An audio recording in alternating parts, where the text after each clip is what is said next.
ሰላም ወደ አድማጮቻችን ስለ ማርክ ኩኩሬላ ልናወራ ተመልሰን መጥተናል። እንግዲህ ኩኩሬላን የሚመለከት መረጃችን ነው የሚሆነው። ማርክ ኩኩሬላ በቼልሲ ቤት ወሳኝ ከሚባሉ ተጫዋቾች ውስጥ በዘንድሮ ውድድር ዓመት ማይወርድ ብቃቱ እያሳየ ያለ ተጫዋች ነው። በጣም የሚደነቅ ነው። ምክንያቱም በወጥነት ብቃት ፐርፎርማንስ በእንግሊዝ ፕሪሚየር ሊግ ካለፉት ዓመታቶች ካሳየው ብቃት አንጻር በጣም ለውጥ ላይ ነው። በተለይ ከየካቲት ወር ጀምሮ ደግሞ ከጉዳቱ ካገገመ ጊዜ አንስቶ በጣም ጥሩ ፐርፎርማንስ ካላቸው ተጫዋቾች ውስጥ አንዱ ነው።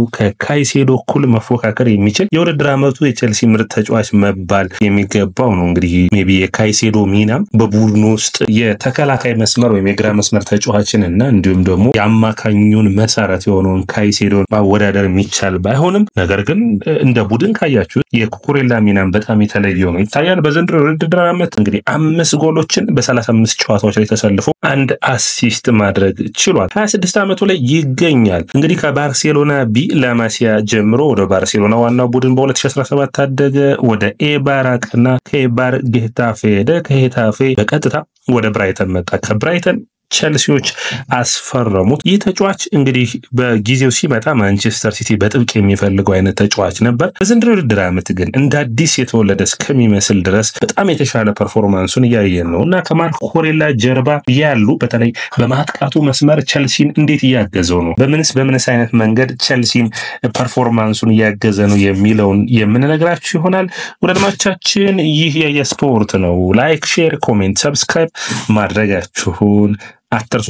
እንግዲህ ወረቀት ላይ ስታዩት ወይም በአሰላለፍ ሂደቱ ሲነገር የግራ መስመር ተጫዋቹ ነው ይታያል። ነገር ግን እግር ኳስ አሁን ከያጫወት ስልቶች በመጀመሪያው ያሰላለፍ ስታይል በሚታይበት መንገድ እንደማይቀጥሉ ብዙ አሰልጣኞች ይናገራሉ። በጨዋታዎች ውስጥ 10 እና 9 ጊዜ ያጫወት ቅርጽን መቀየር በእግር ኳስ ውስጥ አሁን እየተለመደ መጥቷል። ስለዚህ የማርክ ኩኩሬላ ድንቅ ብቃትም ከዚህ ጋር የሚያያዝ ነው። በጨዋታው ውስጥ ሲከላከል ብቻ ነው የግራ መስመር ተጫዋቹ ነው የምታዩት። ከዛ ውጭ ግን በሚያጠቃበት መንገዶች ላይ ብዙ አይነት ቅርጾችን ይዞ ልታዩት ትችላላችሁ።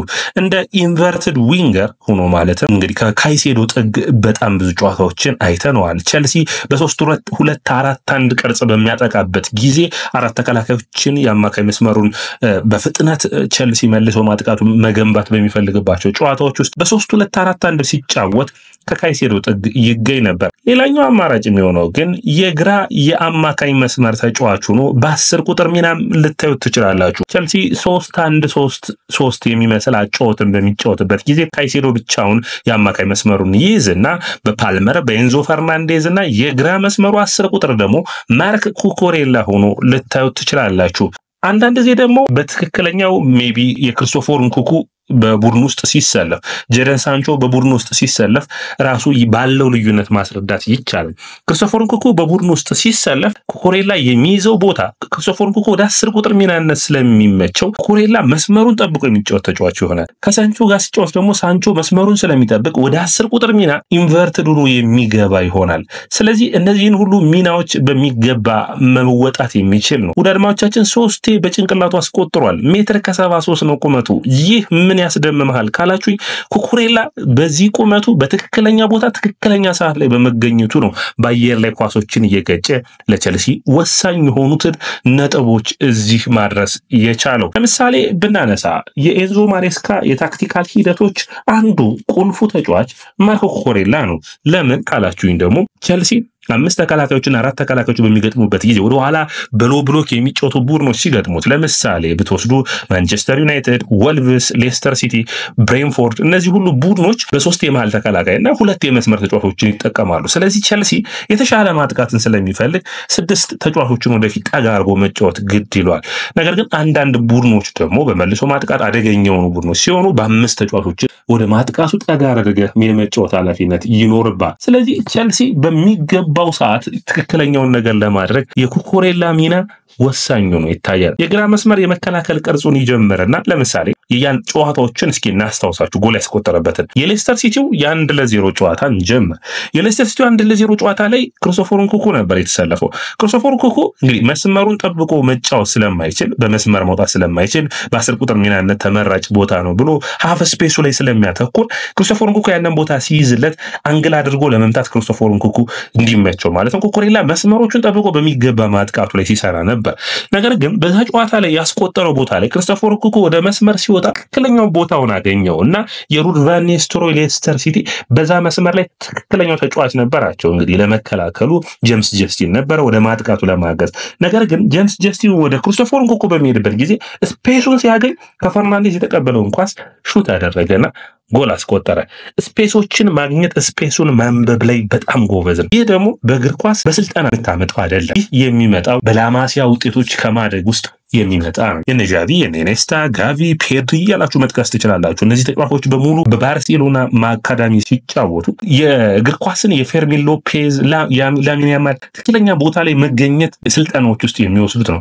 አሁን በእግር ኳስ የስልጠና ሂደቶች ውስጥ የስፔን ያሰልጣጠን ሂደት አለ፣ የእንግሊዝ፣ የጣሊያን፣ የጀርመን እያለ ነው። የስፔን ትክክለኛው ጊዜና ብዙ ጊዜያቸውን የሚያጠፉት ቴክኒካሊ ጎበዝ እንዲሆኑ የአካል ብቃታቸው ላይ ሳይሆን ትክክለኛ ቦታ ላይ በትክክለኛው ሰዓት እንዲገኙና ያላቸውን የአካል ብቃት እንዲጠቀሙ ማድረግ ነው ባላቸው ፐርፎርማንስ ላይ። ያንን በሚገባ ስፔናዊ መሆኑን የሚያመላክት ነው። እዚህ ጋር አንድ መረጃ ማጋራት እንችላለን። ስፔን በዩሮ ፍጻሜ ላይ እንግዲህ ፓልመር አቻ ካደረገ በኋላ ያንን ጎል ካይል ዋከርን አሳልፎ ለኦድሪ ዘበል ያቀበለው ኩኩሬላ ነበር። ኩኩሬላ በመስመሮች መካከል ፓስ በሚያደርጋቸው ኳሶች እንኳን ጠንካራ ፓሶችን ማድረግ የሚችል ተጫዋች ነው። ሀፍ ስፔሱ ላይ ተገኝቶ ጠንካራ ሹቶችን መምታት ይችላል። በአየር ላይ ለመርጨት ከተከላካይ ጀርባ ይሄ በ8 ቁጥር ሚናና ሌት ባክራን አድርገው ወይም ደግሞ ዘግይቶ ወደ ሳጥን ውስጥ የሚገባ ሳጥኑ አካባቢ ካሉ ተጫዋቾች ጀርባ ላይ ሩጦ ተጨማሪ አጥቂ ሆኖ ጎሎችን ስፔሱን አንብቦ ጎል ማስቆጠር ላይ በጣም የተካነ ነው። ከተከላካዮች በፊትም ይመጣባቸዋል። ደግሞ ስፔሱን ካየ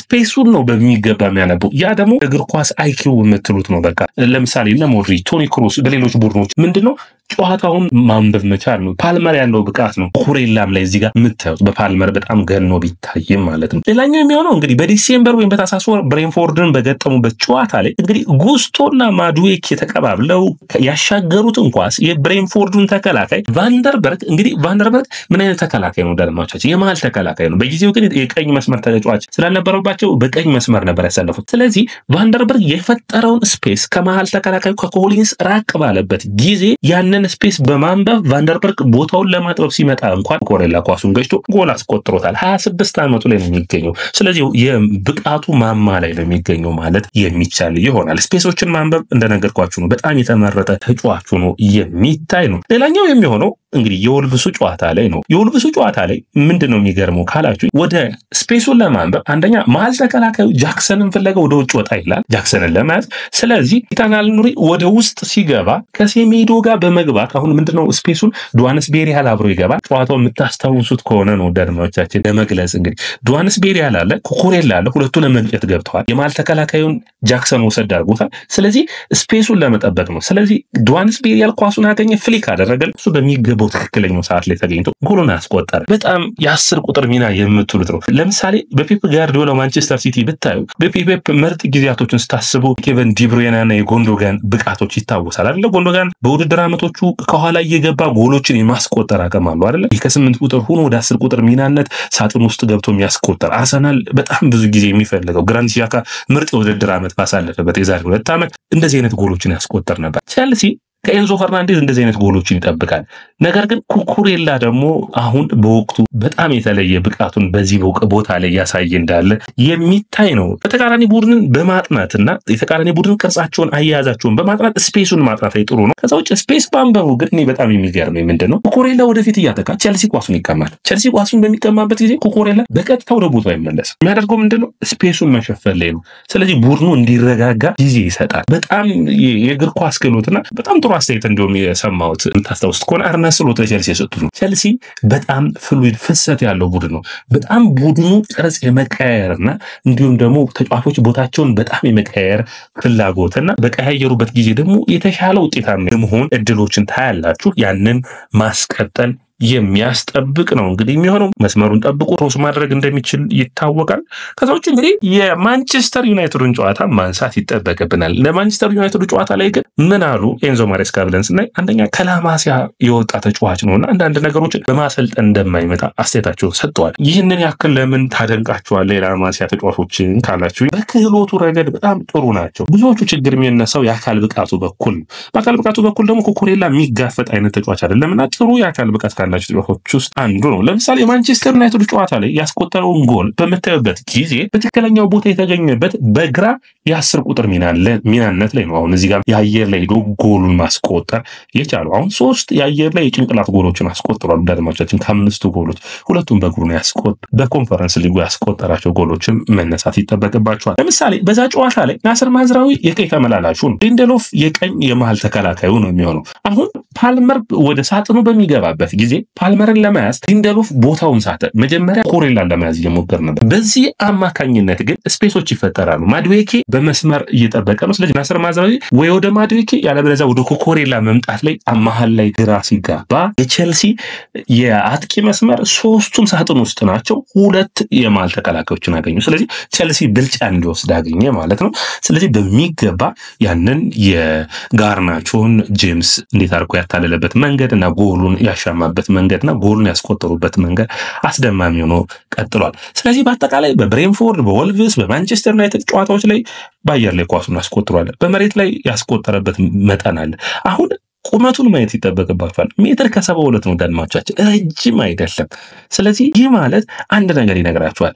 ይህ ተጫዋች በትክክለኛ ቦታ በትክክለኛው ሰዓት ከተገኘ እግር ኳስ ይከፍላል። በቃ ጨዋታን የማንበብ አቅሙን እንድታደንቁ የሚገርም ይሆናል።